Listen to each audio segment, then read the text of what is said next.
우리는 살아가면서 수많은 사건과 문제를 마주합니다. 같은 상황이라도 사람마다 받아들이고 해석하는 방식은 모두 다릅니다. 즉, 상황 자체가 아니라 그 상황을 어떻게 바라보느냐에 따라 우리의 판단과 행동, 결과가 달라지게 됩니다. 그렇다면 이러한 생각의 차이가 뇌에서는 어떻게 작용하는지 과학적으로 살펴보겠습니다. 긍정적인 기대 심리는 편도체를 자극해 쾌감 보상 시스템을 작동시킨다.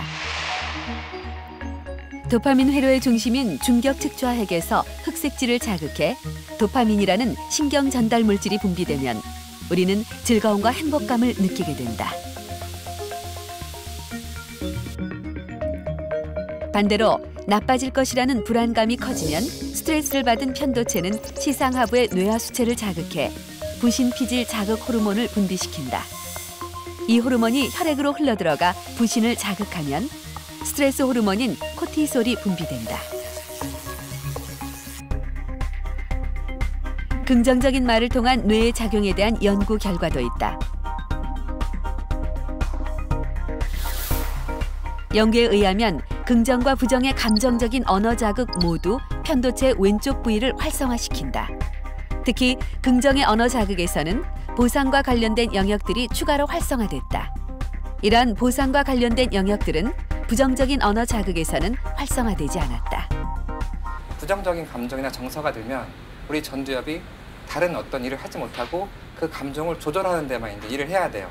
근데 긍정적인 상태가 되면 이 전두엽이 그걸 바탕으로 다른 뭐 일을 예측한다든지 아니면 다른 방법을 찾는다든지 이런 기능을 하기 때문에 완전히 다른 상태가 되는 거고 그 두 뇌의 차이는 굉장히 극명한 그런 어떤 결과를 갖고 오게 되는 겁니다. 그렇다면 어려운 상황이나 부정적인 감정 속에 계속 머무는 대신 긍정적인 마음으로 바뀌어갈 수 있는 길은 무엇일까요? 우리가 사람을 하나 만든다 생각해봐요. 100년을 살 거고 엄마 아빠가 20년을 키우고 80년 지 혼자 살아. 꼭 넣어줘야 되는 능력 중에 하나가 어려웠을 때 어떻게 하는가, 힘들 때 어떻게 하는지를 알고 있어야 돼요. 그게 긍정적인 마음 자세입니다. 긍정적인 마음 자세는 뭐냐면 어떤 상황에도 좋은 면과 나쁜 면이 공존한다는 거예요. 내가 보이는 이 어려운 면이 있지만 저 뒤에 딴 면이 있을 수 있다는 거예요. 그게 긍정적인 마음 자세예요. 인생이 너에게 시고 쓴 레몬을 주었다면 그걸로 레모네이드를 만들어라, 이 말이 있잖아요. 그런 게 긍정적 마음 자세예요. 지금 이게 막 쉬고 쓰고 대도 안 한 상황이지만 이걸로 인해서 내가 성장할 수 있다. 긍정적인 마음 자세를 하는 엄청난 요법이 있어요. 제가 가르쳐드리는. 바로 감사요법입니다. 시작은 어디서 하냐면 현실은 노답에서 합니다. 내가 다 선택해서 잘했어. 내 길로 간다고 했어. 근데 맨날 이게 맨날 좌절이야. 계속 bite-sized failure야. 막 이렇잖아요. 그때 우리가 그대로 가면 이게 계속 부정적이게 돼요. 그때 내가 정신 좀 차리고 약간 애를 써서 내가 감사할 거 찾아야 돼요. 요게 이제 내 노력 조금 들어가는 거예요. 잠깐 요거 한 사이에 뇌에서 일어나는 일을 알려드릴게요. 그 사이에 머리에서 일어나는 게 뇌에 가는 혈류가 이 시상하부하고 그 다른 부분도 있지만 특히 시상하부로 갑니다. 조금 더 활성화돼요. 거기가 몸의 전체적 대사 같은 거 조절하는 거예요. 그래서 이런 상태가 되면 잠이 좀 잘 와. 좀 마음이 편안해져. 호흡이 조금 좋아져. 전체적으로 조금 몸이 평안해집니다. 그리고 또 뇌에서 일어나는 게 있어요. 세로토닌하고 도파민. 이게 뭐냐면 뉴로트랜스미터. 신경 절단 물질이에요. 근데 세로토닌하고 도파민이 뭐냐면 세로토닌이 우울한 사람 항우울제 들이잖아요. 항우울제 들이면 그게 세로토닌을 올려요. 몸에서 요 감사요법 생각하는 동안 세로토닌이 올라가게 돼 있어요. 저절로. 그 다음에 도파민은 동기부여예요. 그래서 감사한 생각을 하는 동안 도파민이 올라가게 됩니다.